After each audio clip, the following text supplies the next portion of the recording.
कि notes of acid basis and salts, ये part 1 है।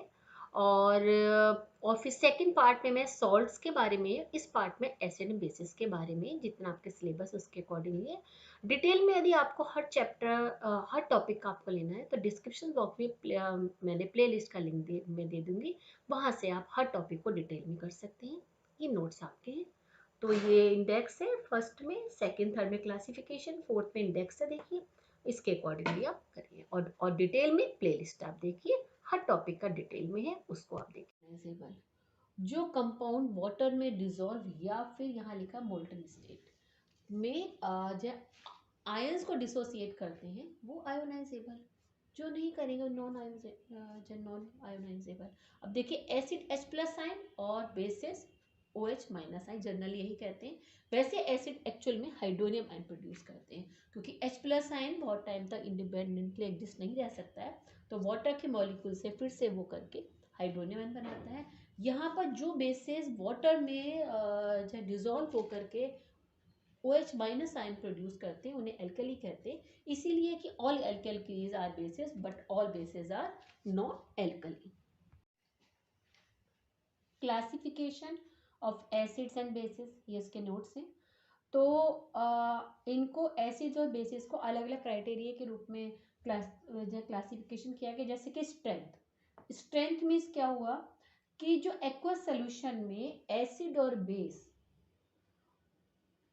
कितनी डिग्री ऑफ H+ और OH- की है, मतलब एसिड देते हैं H+ आयन, बेस देते हैं OH-, तो डिग्री ऑफ आयोनाइजेशन वो हुआ स्ट्रेंथ उसके अकॉर्डिंगली। तो ये स्ट्रॉन्ग बेस, इसकी उसी के अकॉर्डिंग ये डेफिनेशन है, कुछ एग्जांपल है। सेकंड है depending on their concentration. Concentration का मतलब होता है कि एसिड और बेस में कितना वाटर है, मतलब कि उसकी वाटर की परसेंटेज कितनी है या वाटर में एसिड की परसेंटेज कितनी है। यदि वाटर ज़्यादा है तो इट मीन्स डाइल्यूट हो गया, और यदि उसमें वाटर बहुत कम है मतलब या है ही नहीं उसमें, तो इट मीन कंसनट्रेटेड हुआ। तो ये मैंने मेन चीज़ लिखी है। अब जैसे कंसनट्रेटेड, और इसका मतलब ये नहीं स्ट्रॉन्ग हुआ। अब जैसे इसका मैंने एक एग्जांपल लिखा है यहाँ पर कि जैसे HCl है, वो जो वीक एसिड है, तो डाइल्यूट HCl कंसंट्रेटेड वीक यदि एसिड है तो भी उससे जो है ज़्यादा स्ट्रॉन्ग होगा, क्योंकि वाटर में आयोनाइजेशन क्या हुआ, इसका ज़्यादा हुआ। इसी तरह से स्ट्रॉन्गर बेस में, तो ये ज़्यादातर बच्चे मिस्टेक करते हैं यहाँ पर स्ट्रॉन्ग और कंसंट्रेटेड। तो ये दोनों चीज़ अलग अलग है, यहाँ पर परसेंटेज ऑफ वाटर है और यहाँ पर degree of ionisation. Okay, classification की ये थर्ड कैटेगरी है सोर्सेस। इस कैटेगरी के accordingly acid organic and inorganic में इसमें डिवाइड करा गया है। इस कैटेगरी के अकॉर्डिंगली बेसिस को क्लासिफाई नहीं करा गया है। और यहाँ पर एक पॉइंट आपको लर्न करना जरूरी है। आपने इससे पहले वाले पेज पर कंसंट्रेटेड और डाइल्यूट एसिड एंड बेसिस के बारे में नोट्स देखे होंगे। तो यू लर्न ऑलवेज पोर, यहाँ क्वेश्चन आ जाता है, ऑलवेज पोर एसिड और base into water, never pour water into acid or base, because highly exothermic reaction है। क्यों है? because जब water और एसिड और बेस आपस में रिएक्ट करते हैं तो एकदम से आयन उसमें से तो वो आयंस इतने ज़्यादा हो जाएंगे यदि वाटर उसमें कम है कि वो हाईली एक्सोथर्मिक होगा और एक्सीडेंट हो सकता है। और ये कुछ सॉल्युबल और इनसॉल्युबल बेसिस हैं, ये क्लासिफिकेशन नहीं है बट ये लर्न करना रिक्वायरमेंट है, क्योंकि इससे कुछ क्वेश्चन आ जाते हैं और प्लस केमिकल रिएक्शन में के अकॉर्डिंग क्वेश्चन होंगे, तो वहाँ आप लोगों के लिए important. Some natural occurring acid, इसमें से भी कुछ क्वेश्चन आ जाते हैं, एक एक नंबर के क्वेश्चन। और जो एसिड्स हैं वो रूम टेम्परेचर पर सॉलिड होते हैं या फिर लिक्विड होते हैं। तो बेसिकली इसका मेरा लिखने का है, एक तो कई बार सपोज क्वेश्चन आ गया कि ये वाला जो एसिड है सॉलिड है वो है, और दूसरा इसके फॉर्मूले भी साथ साथ आपको लर्न हो जाए, तो मैंने इसीलिए इसका नोट्स बनाया है। और एक देखिए क्वेश्चन कभी कभी ये आ जाता है कि इनमें जो लिक्विड है उनमें ये वाला जो एसिड है सल्फ्यूरिक एसिड है वो तो नॉन वॉलेटाइल है, बाकी सारे के सारे वॉलेटाइल हो जाते हैं, वो जो वेपोराइज ईजिली हो जाते हैं एट रूम टेम्परेचर, या फिर यदि उसको 100 डिग्री पर करेंगे तो बहुत जल्दी वो वेपोराइज हो जाते हैं। वो डिपेंड करता है हर एक के उस पर। ये देखिए इंडिकेटर्स है, टाइप्स ऑफ इंडिकेटर्स।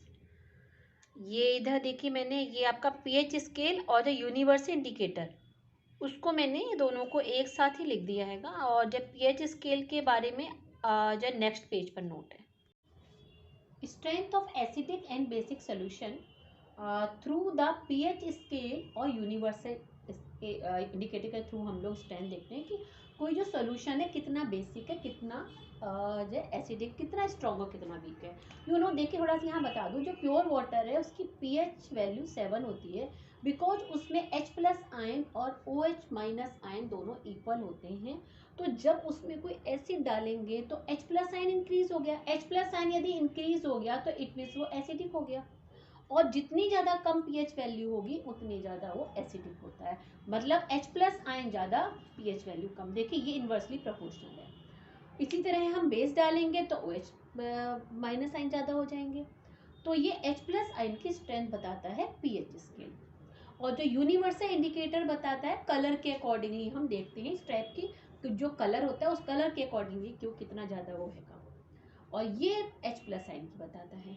और ये कुछ इंपॉर्टेंस ऑफ हमारी डेली लाइफ में इसकी पीएच वैल्यू की बहुत इंपॉर्टेंस से भी क्वेश्चन आ जाते हैं ज़्यादातर। मोस्टली जनरल फिजिकल प्रॉपर्टीज़ हैं, बट इसमें एक्सेप्शनल केसेस होते हैं कुछ। अब जैसे कि जो ऑर्गेनिक एसिड होते हैं वो तो नेचर में कोरोसिव नहीं होते हैं, बट जितने इनऑर्गेनिक है वो कोरोसिव होते हैं। और उनमें इनऑर्गेनिक में भी जो आपका कार्बोनिक एसिड होता है वो इतना कोरोसिव नहीं होता, उसको तो हम कोल्ड ड्रिंक वगैरह में यूज़ करते हैं।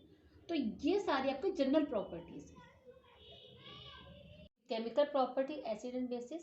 देखिए यहाँ पर पहली प्रॉपर्टी रिएक्शन विथ मेटल है। तो यहाँ पर कुछ ही मेटल जो कि एम्फोटेरिक मेटल से वही बेस से रिएक्ट करते हैं, और एक्टिव मेटल मतलब यहाँ पे जो हाइड्रोजन से अबव वाले वही रिएक्ट करेंगे क्योंकि वही हाइड्रोजन को डिस्प्लेस कर पाएंगे। और ये वाली सेकंड बेस और एसिड वाली दोनों में प्रॉपर्टी है कि ये वाले रिएक्शन न्यूट्रलाइजेशन रिएक्शन हुआ। थर्ड में metal hydroxide and basic hydroxide. एक तरह से ये क्योंकि मेटल हाइड्रोक्साइड बेसी होते हैं, तो इस तरह से ये वाला रिएक्शन बेस एंड एसिड का, इसलिए मैंने इसी वाला एग्जांपल लिख लेंगे। और उसके बाद थर्ड में मेटेलिक ऑक्साइड और बेसिक ऑक्साइड, तो ये भी नेचर में कैसे बेस हुए, तो ये रिएक्शन भी कैसे बेस और एसिड का हुआ। तो जो बेस और एसिड मिलकर क्या बनाते हैं, सॉल्ट एंड वाटर। यहाँ पर जो एम्फोटेरिक मेटल्स हैं मीन्स जिनमें बेसिक और उनका नेचर बेसिक और एसिडिक दोनों होता है, तो यहाँ पर एक तरह से एसिड हो गए। एम्फोटेरिक यहाँ पर हमारा नेचर बिहेवियर हो जाए एसिड की तरह वर्क करेंगे। और यहाँ पर भी देखिए एम्फोटेरिक मेटल ऑक्साइड, सारे मेटल ऑक्साइड नहीं करते बेसिस, सिर्फ ओनली एम्फोटेरिक मेटल ऑक्साइड। और यहाँ पे non metal oxide plus base, क्योंकि बिकॉज नॉन मेटल है वो भी एसिड की तरह बिहेवियर करता है, वो हमारा एसिडिक होता है। तो ये पॉइंट हो गया, और बाकी पॉइंट फिर अगले पेज पर है। Okay, chemical property. ये जो कंटिन्यूएशन में जो इससे पहले वाला पेज था वहाँ पर इसके एसिड की 4 केमिकल प्रॉपर्टी थी एंड बेसिस की 5। तो फिफ्थ केमिकल प्रॉपर्टी 6 एंड 7। अच्छा यहाँ पर जैसे कि थोड़ा सा आप देखिए नोट्स जो होते हैं, सिर्फ नोट्स से ये नहीं कि सीक्वेंस में सिर्फ आपको केमिकल प्रॉपर्टी या फिजिकल प्रॉपर्टी लर्न करनी है। उनमें से देखिए कुछ क्वेश्चन अलग से आते हैं, वो भी कौन कौन से क्वेश्चन, जैसे कि सपोज एक तो ये क्वेश्चन आता है कि जैसे ये नाइट्रिक एसिड है, ये क्योंकि हाईली ऑक्सीडाइजिंग एजेंट है, तो ये मेटल के साथ में रिएक्ट होकर हाइड्रोजन गैस नहीं बनाता है, बनती है बट उसको ऑक्सीडाइज कर देता है, वाटर बन जाता है। सिर्फ ओनली मैग्नीशियम और जो मैग्नीज है, but very very dilute form 1%। और दूसरा देखिए जैसे ये कार्बोनेट और बाई कार्बोनेट का रिएक्ट करके कार्बन डाइऑक्साइड गैस बनेगी, water and salt, but basis नहीं रिएक्ट करते हैं। ऐसे ये रिएक्ट करते हैं, ये यहाँ बेसिस रिएक्ट नहीं करते सल्फाइड एंड सल्फाइड के साथ में। और दूसरा देखिए यहाँ पर जो मेटेलिक सॉल्ट कौन से वाले, हैवी वाले मेटेलिक सॉल्ट, तो रिएक्ट करके वो देखिए यहाँ पर तो सॉल्युबल बेस है ये देखिए, और ये इनसॉल्युबल बेस बनाइए, तो ये प्रेसिपिटेट हो जाएगा ये। तो सपोज में से क्वेश्चन आता है कि कोई सपोज एग्जांपल आपका मेटेलिक सॉल्ट का एग्जांपल 1 नंबर में आता है, तो ये मेटेलिक सॉल्ट का एग्जांपल हो गया कॉपर सल्फेट, जिंक सल्फेट। और यदि जैसे आता है कि लेबोरेटरी में हम ये जो अमोनिया गैस को हम कैसे प्रिपेयर कर सकते हैं, तो कैसे अमोनियम सॉल्ट को यदि बेस के संग में रिएक्ट कराएंगे तो अमोनिया गैस प्रोड्यूस होती है। तो केमिकल प्रॉपर्टी इस तरह और भी जो भी हमारे नोट्स हैं उनमें सिर्फ नोट्स से क्या होता है, क्वेश्चन देखिए कि लर्न कैसे किस में से कहाँ से कौन सा क्वेश्चन आ रहा है। तो उसके लिए सैम्पल पेपर को देखिए और नोट्स को करने से पहले जो मेरी प्लेलिस्ट है वो सारे हर एक टॉपिक को डिटेल में देखिए, वहाँ मैंने हर चीज़ को डिस्क्राइब करा हुआ है। अपनी टेक्स्ट बुक करिए। ये नोट्स तो एग्जाम टाइम में एक टाइम से ब्रीफ में होते हैं कि शॉर्ट में आपको सारी चीज़ें आपको एट अ ग्लास सब चीज़ें आपको लर्न हो जाए, कहीं आपको कहीं और जाना ना पड़े आपको। ओके, केमिकल प्रॉपर्टी के नोट्स देखे होंगे। उसके बाद में देखिए उसमें आप देखा होगा हाइड्रोजन CO2 SO2 और H2S गैस रिलीज होती है, तो उनको आइडेंटिफाई करने के लिए भी आपके एग्जाम में आ जाता है। तो ये H2 गैस को हम कैसे आइडेंटिफाई करेंगे कि जैसे कि ये देखिए मेटल और इनका रिएक्शन है एसिड का, जहाँ पता है H2 गैस निकली, अब H2 ही गैस है तो कैसे होगा, हम जैसे ही बर्निंग कैंडल ले जाएंगे तो बर्न हो जाएगी पर्पल साउंड के सामने। CO2 के लिए क्या है कि उसको कैल्शियम हाइड्रोक्साइड के साथ में करेंगे तो मिल्की हो जाएगा, ज़्यादा हम एक्सेस करेंगे तो वो कलर मिल्कीनेस जो होता है डिसअपियर हो जाता है। क्यों डिसअपियर हुआ, बिकॉज कैल्शियम बाइकार्बोनेट की फॉर्मेशन हुई जो कि सॉल्युबल है, और यहाँ पर कैल्शियम कार्बोनेट की हुई फॉर्मेशन जो कि इनसॉल्युबल है, तो मिल्की कलर हुआ। और इसका SO2 का हैगा, एक तो ये है देखिए ऑरेंज टू ग्रीन हो गया, और यहाँ पे H2S के है जो सिलेबस में आपके उसके अकॉर्डिंग वही मैंने सिर्फ नोट्स बनाए हैं। Some uses of acid and bases, ये जो मेन यूजेस हैं ज़्यादातर जिनमें से क्वेश्चन आ जाते हैं वही वाले मैंने यूजेस लिखे।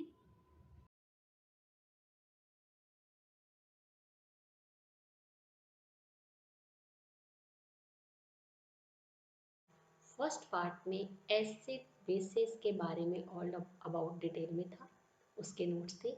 इस पार्ट में सॉल्ट्स के ऑल अबाउट ऑफ सॉल्ट्स जो आपके सिलेबस में उसके बारे में डिटेल में है, और ज़्यादा आपको डिटेल में किसी, ये सिर्फ नोट्स हैं ओनली, और इनके बारे में डिटेल में भी आपको समझना है तो उसके लिए हर एक टॉपिक की वीडियो है, वो प्लेलिस्ट उसका मैं लिंक आप लोगों को दे दूँगी डिस्क्रिप्शन बॉक्स में, वहाँ से आप हर एक टॉपिक की वीडियो को आप लोग देख सकते हैं डिटेल में। Okay right, okay now salts, तो इनकी सॉल्ट्स की नेमिंग देखिए इसमें जो, जैसे suppose for example sodium chloride है, तो जो सोडियम है ये जो नेमिंग है ये किससे आया, comes from base, and second comes from acid. जितने भी कोई भी सॉल्ट का आप देख लीजिए, हर एक सॉल्ट में देखिए ये वाला first base second from acid, तो आप इजीली किसी भी सॉल्ट को मतलब आइडेंटिफाई कर सकते हैं कि वो कौन से बेस और जो कौन से एसिड से, या फिर किस बेस और एसिड से कौन सा सॉल्ट बनेगा। ये देखिए क्लासिफिकेशन ऑफ सॉल्ट्स, तो ये नॉर्मल सॉल्ट्स हो गए, मतलब कि कंप्लीट ये रिप्लेसमेंट हो गया। सॉल्ट्स बने कैसे, बेस एंड एसिड से, तो कंप्लीट रिप्लेसमेंट हो गया, जो भी आयोनाइजेबल उसमें हाइड्रोजन आयन थे सो सबकी सब इसके OH जो आयन है उनसे उनका जो है दोनों का रिप्लेसमेंट हो गया। अच्छा, और एसिड मीन्स पार्शियल रिप्लेसमेंट हुआ, जो कि आयोनाइजेबल उसमें जो हाइड्रोजन आयन थे सबका रिप्लेसमेंट नहीं हुआ, यहाँ पर OH का रिप्लेसमेंट नहीं हुआ, मतलब हाइड्रोक्सिल आयन का नहीं हुआ, तो इस वाले में सारी प्रॉपर्टी एसिड की होंगी, इस वाले सॉल्ट में बेसिक की प्रॉपर्टी होगी इसमें ये। फिर उसका डबल सॉल्ट आता है, डबल सॉल्ट देखिए कैल्शियम कार्बोनेट मैग्नीशियम कार्बोनेट, ये मोस्टली जो अर्थ क्रस्ट में होते हैं, ये जो मिनरल्स होते हैं वहाँ पर डबल सॉल्ट होते हैं।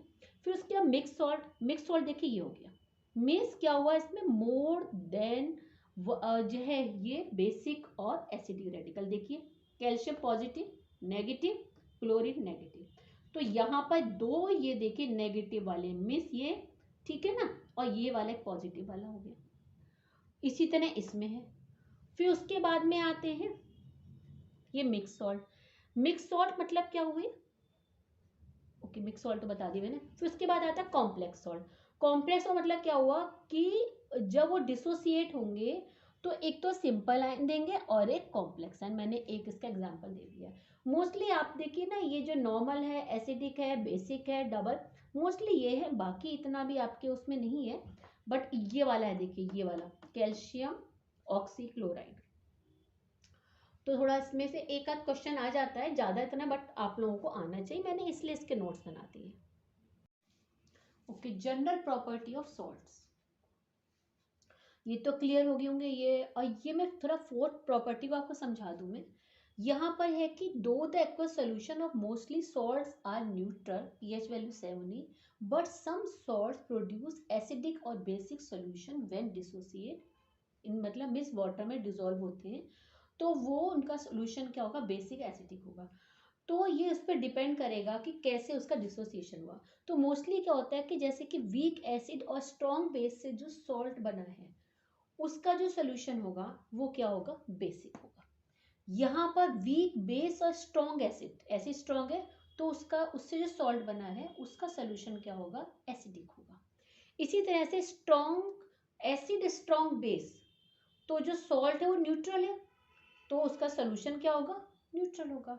बट यदि वीक एसिड और वीक ही जो बेस है तो जो सॉल्ट है वो डिपेंड करेगा भाई, उसका जो सोल्यूशन होगा डिपेंड करेगा कि उसके आयन कैसे आपका डिसोसिएट हुए, उस पर डिपेंड करेगा कितने आयन में डिसोसिएट हुए या फिर कौन से अनडिस, उस पर डिपेंड करेगा नेचर। वो मेजर में भी न्यूट्रल भी हो सकता है, बेसिक भी हो सकता है और एसिडिक भी हो सकता है।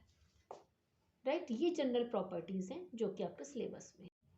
अब देखिए some important family of salts. बहुत सारी, कई सारी फैमिली होती हैं, अलग अलग कैटेगरी रखा गया है। थोड़ा सा इसको इतना समझ लीजिए, ऐसे आप इसको, जैसे ये वाला है NaCl, तो ये देखिए इसमें एक तो पॉजिटिव आयन है एक नेगेटिव आयन है, तो ये NaCl सोडियम सॉल्ट्स की फैमिली में भी रखा जाएगा और प्लस प्लस क्लोराइड की, देखिए ये देखिए क्लोराइड में भी।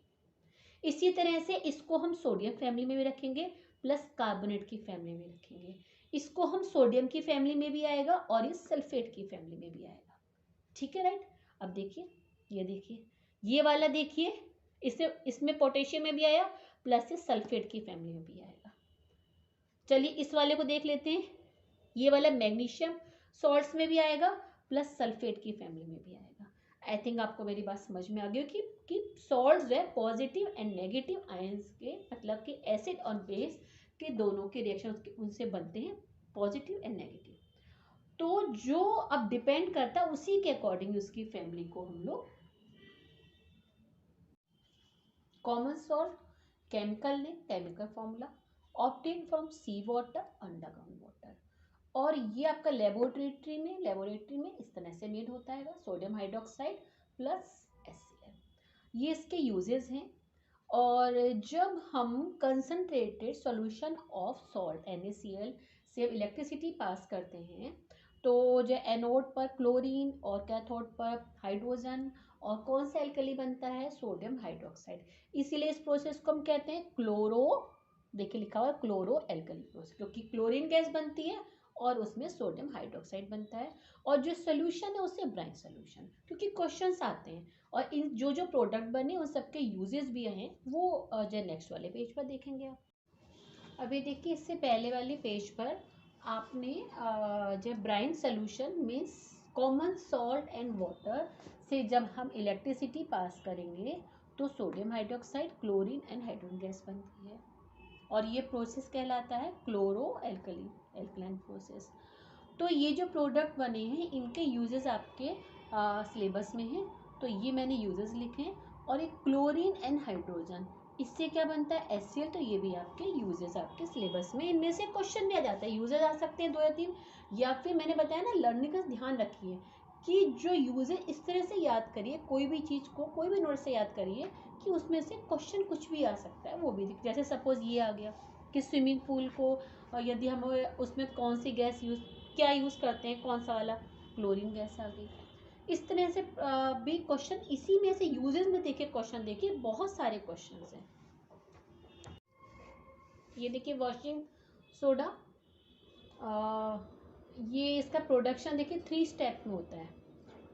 नीचे प्रॉपर्टीज यूजेस, अब देखिए इसमें भी ना क्वेश्चन देखिए, सपोज जैसे ये आपका सोडा ऐश, इस पे क्वेश्चन आ जाता है, या जैसे आपका एनहाइड्रस सोडियम कार्बोनेट, तो क्या बनेगा, इस तरह से क्वेश्चन आ जाते हैं, राइट। ठीक है, और इसका क्लीजिंग एजेंट है, क्यों है, क्या रीज़न है, तो सब प्रॉपर वे में नोट्स को अच्छे से समझ के लर्न करिए। ओके, बेकिंग सोडा, ये chemical name, formula, production, property and uses हैं। बेकिंग सोडा को बेकिंग पर्पजली यूज़ करते हैं, तो वो जब बिटर टेस्ट उसका होता है, तो इसलिए हम बेकिंग सोडा में टार्ट्रिक एसिड, ये देखिए फॉर्मेशन होती है बेकिंग पाउडर की, उसे यूज़ करते हैं। और दूसरा ये बहुत इंपॉर्टेंट, इसलिए मैंने यहाँ पर इसमें ये बेकिंग सोडा और सल्फ्यूरिक एसिड दोनों के अलग अलग कंटेनर होते हैं इसमें। और तो जहाँ पे भी फायर होती है, जैसे इसके नोज़ल को ओपन करेंगे या इसको हम उल्टा करें, इन्वर्टेड करेंगे, तो ये दोनों लिक्विड मिल जाएंगे। और एसिड प्लस कार्बोनेट क्या बनाते हैं, carbon salt, carbon dioxide and water. तो इसमें से कार्बन डाइऑक्साइड निकलेगी, आ लॉट ऑफ कार्बन डाइऑक्साइड एकदम से निकलेगी और वो ब्लैंकेट बना लेगी जहाँ पे फायर लगी हुई है। तो उससे एयर क्या होती, कट ऑफ हो जाती है और फायर एक्सटिंग्विश हो जाती है। Bleaching powder, chemical name, chemical formula, और ये प्रिपरेशन, प्रॉपर्टी, आफ्टर दैट ये यूजेस हो गए। तो इसमें एक इम्पॉर्टेंट पॉइंट आप लोगों को ध्यान रखना है कि ये जो bleaching powder self cleansing agent कहते हैं, एक्चुअल में जो क्लोरीन में जो ब्लीचिंग पाउडर में क्लोरीन है दैट इज क्लीजिंग एजेंट। तो क्लोरीन को देखिए यहाँ लिखा है मैंने, क्लोरीन को क्योंकि इट्स उसको स्टोर करना डिफिकल्ट होता है, तो एक तरह से अरेंजमेंट है क्लोरीन को उसको स्टोर करने का। तो उस ये रिएक्शन से ये जो है सॉल्ट बन जाता है ब्लीचिंग पाउडर, और फिर क्लीजिंग एजेंट की तरह यूज़ करता है। तो एक्चुअल में क्लीजिंग एजेंट और से ब्लीचिंग पाउडर में क्या है, वो क्लोरीन है। प्लास्टर ऑफ पेरिस, ये केमिकल नेम, केमिकल फॉर्मूला। एक क्वेश्चन आता है कि प्लास्टर ऑफ पेरिस इसका नेमिंग क्यों है, तो इसका रीज़न ये है, मैंने लिख ही दिया है यहाँ पर ये, because it was first of all made by heating gypsum which was mainly found in Paris, Paris में फाउंड होता है। और ये प्रिपेयर्ड इसके ये आपके लिख दिए। और यहाँ देखिए ये जो नेमिंग्स पे क्वेश्चन आता है कि हाफ यहाँ पे वाटर का मॉलिक्यूल क्यों है। देखिए हाफ वाटर का मॉलिक्यूल पॉसिबल नहीं है, इसका मीनिंग क्या है कि 2 कैल्शियम सल्फेट के मॉलिक्यूल के साथ में 1 मॉलिक्यूल ऑफ वाटर शेयर, ये क्वेश्चन भी आ जाता है। और एक ये प्रिकॉशन है, इसमें ये प्रिकॉशन क्या होता है, इसको जो है फॉर्म करने के लिए कि इसको 100 डिग्री से ज़्यादा यदि हम इसको हीट ज़्यादा बर्न करेंगे तो वो बर्न हो जाएगा और वो आपका डेड बर्न प्लास्टर होगा, जिसमें जो है सेटिंग की प्रॉपर्टी नहीं होती। बिकॉज प्लास्टर ऑफ पेरिस में जब हम वापस से वाटर मिलाते हैं तो वो जिप्सन बन जाता है, और जिप्सन को 100 डिग्री में हीट करते हैं तो प्लास्टर ऑफ पेरिस होता है। इसे देखेंगे कहीं पे फ्रैक्चर होता है, कुछ होता है, तो वाटर मिला के एकदम उसको सेट करा जाता है कि वो जब वापस से जब उसको हम वाटर मिलाते हैं तो वाटर मिलने के बाद में क्या बन जाता है, वो ये जिप्सन बन जाता है। ये properties of plaster of Paris, uses, और दिस इज कुछ इंपॉर्टेंट पॉइंट है कि जो प्लास्टर, और इस पर क्वेश्चन आ जाता है कि जो प्लास्टर ऑफ पेरिस है जब हाइड्रेटेड हो जाता है तो वो सेट क्यों हो गया, मतलब वो हार्ड क्यों हो जाता है, बिकॉज ऑफ फिर से जिप्सन बन जाता है। तो एक तरह से ये वाला प्रोसेस आपका रिवर्सेबल है कि जिप्सन को हीट करेंगे तो plaster of Paris, plaster of Paris में वाटर मिलाएंगे, वापस जिप्सन। इसीलिए प्लास्टर ऑफ पेरिस को हम मॉइस्चर प्रूफ कंटेनर में रखते हैं, क्योंकि बिकॉज यदि हम उसमें नहीं रखेंगे तो वो एटमॉस्फेयर से जो मॉइस्चर मिस एक तरह से वाटर ही हुआ, तो उसके साथ में रिएक्ट होकर के वो जिप्सन बना देगा और वो हार्ड हो जाएगा। Okay, water of crystallisation, and इससे ये आपका वाटर क्रिस्टलाइजेशन से क्या बनते हैं, hydrated salt and anhydrate salt. मतलब कि हाइड्रेटेड सॉल्ट को जब हम हीट करेंगे तो एनहाइड्रेट सॉल्ट्स बनेंगे, और इसमें जब वाटर के मॉलिक्यूल्स को हम अटैच करेंगे तो हाइड्रेटेड सॉल्ट बनेंगे। और एक इसमें इम्पॉर्टेंट पॉइंट है कि जो वाटर क्रिस्टलाइजेशन में जो वाटर है वो उसका एक पार्ट है, is a water crystallization is a part of the crystal structure of salt. It is not free water, free water नहीं है, इसलिए वाटर को ये सॉल्ट को वेट नहीं करता है। ये वाला इसमें कई बार आ जाता है क्वेश्चन, इसलिए मैंने आपको बताया। ओके, मेन पॉइंट्स मैंने सब कर लिया। अब ये चैप्टर आपका फिनिश हो चुका है, इसके सारे नोट्स हो गए हैं। आप लोग प्लेलिस्ट देख लीजिएगा अच्छे से। और तो जो कहीं भी आपको कोई भी प्रॉब्लम होगी, कोई भी कुछ आपको प्रॉब्लम होगी तो कमेंट बॉक्स में लिख दीजिएगा। और डिटेल में देखने के लिए आप इसकी जो प्लेलिस्ट है आप उसको देखिए। मैंने हर एक जैसा कि मैंने पहले ही बताया, हर एक टॉपिक की अलग अलग मैंने प्लेलिस्ट बना रखी है। फिर भी कोई प्रॉब्लम है कमेंट बॉक्स पे लिखिए, जो मेरी मेल आईडी उस पर मेल करिए, और जो मेरे इंस्टा आईडी, जो मेरा चैनल है उसी के नेम से मेरी इंस्टा आईडी है, वहाँ भी मैसेज कर सकते हैं। Previous year's questions now.